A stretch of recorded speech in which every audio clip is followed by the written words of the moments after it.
నమస్కారం అండి. Beauty with smile ఛానల్కు స్వాగతం. ఈరోజు మీకు నేను బ్లౌజ్ బ్యాక్ పార్ట్ 3 స్టెప్స్లో ఎలా కట్ చేసుకోవాలన్నది మీకు ఇప్పుడు నేను చూపిస్తున్నాను.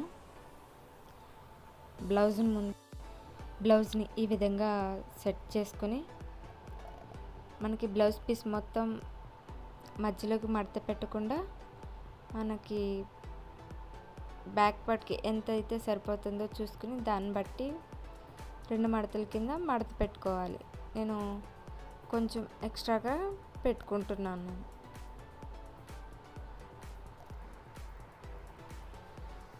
కింద పీస్ అటాచ్ చేయడానికి నేను ఒక స్ట్రైట్ లైన్ ఒకటి గీసుకుంటున్నాను.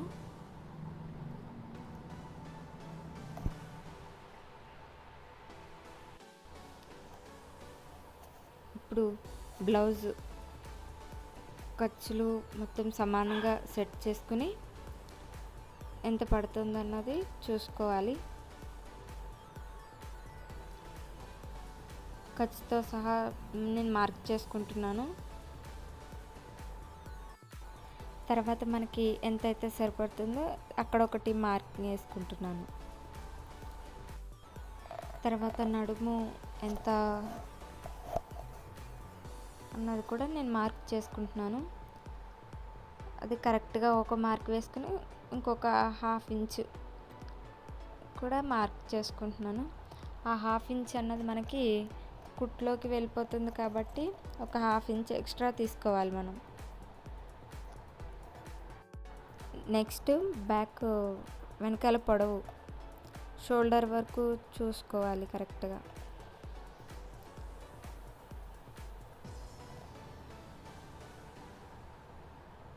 ఇక్కడ కూడా ఒక 1/2 ఇంచ్ అనేది ఎక్స్ట్రాగా మార్క్ చేసుకోవాలి కుట్టు దగ్గర నుండి. నెక్స్ట్ షోల్డర్ కూడా ఎంత ఉన్నదన్నది చూసుకోవాలి.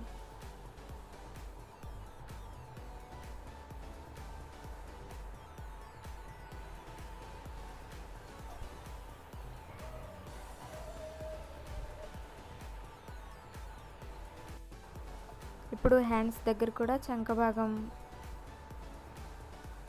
కరెక్ట్గా స్ట్రైట్గా పెట్టి చూసుకోవాలి.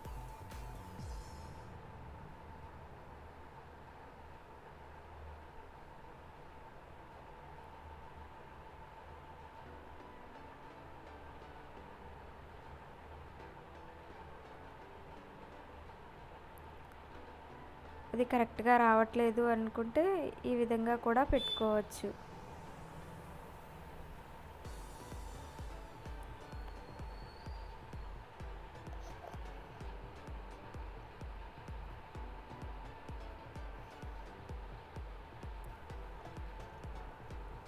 లేదంటే మనం స్కేల్తో కూడా మార్క్ చేసుకుని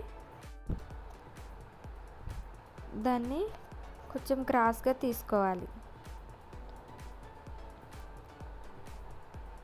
అలాగే నడుము దగ్గర కూడా స్కేల్తో గీసుకుని వేసుకోవచ్చు. నేను ఇక్కడైతే స్కేల్ వాడట్లేదు,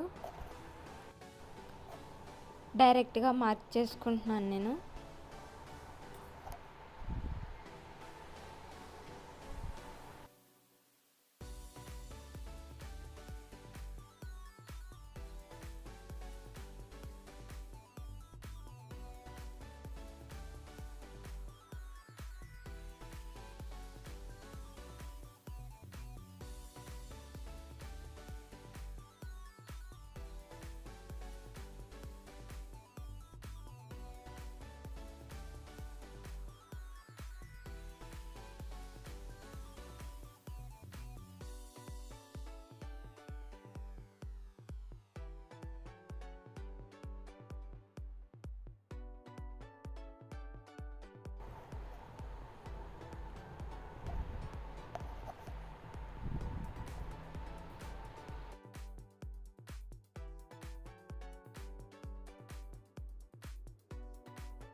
బ్యాక్ పార్ట్ అనేది నేను కట్ చేసుకున్నాను. ఇప్పుడు వెనకాల డాట్స్ వేస్తాం కదా, దానికి చూపిస్తున్నాను.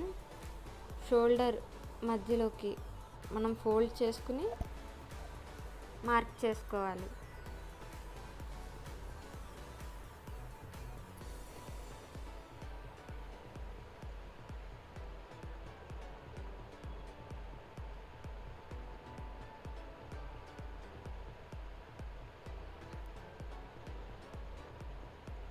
మనం నేర్చుకునేటప్పుడు ఇలా స్టెప్ బై స్టెప్ నేర్చుకుంటే మనకి ఈజీగా తొందరగా అన్నది వచ్చేస్తుంది. చూడండి, మళ్ళీ ఒకసారి చెప్తున్నాను. 3 స్టెప్స్ కింద మనం నడుము భాగం ఎంత ఉందో చూసుకోవాలి. తర్వాత సెకండ్ నెక్ ఎంత ఉంటుందో, తర్వాత చంక ఎంత ఉంటుందన్నది చూసుకోవాలి. తర్వాత మనం డాట్స్ అవి ఎంత వేయాలి ఏంటిది అన్నది కూడా చూసుకోవాలి. అంతేండి, చాలా ఈజీ అండి. నెక్స్ట్ ఫ్రంట్ పార్ట్, హ్యాండ్స్, మిగతావన్నీ నెక్స్ట్ వీడియోలో చెప్తానండి.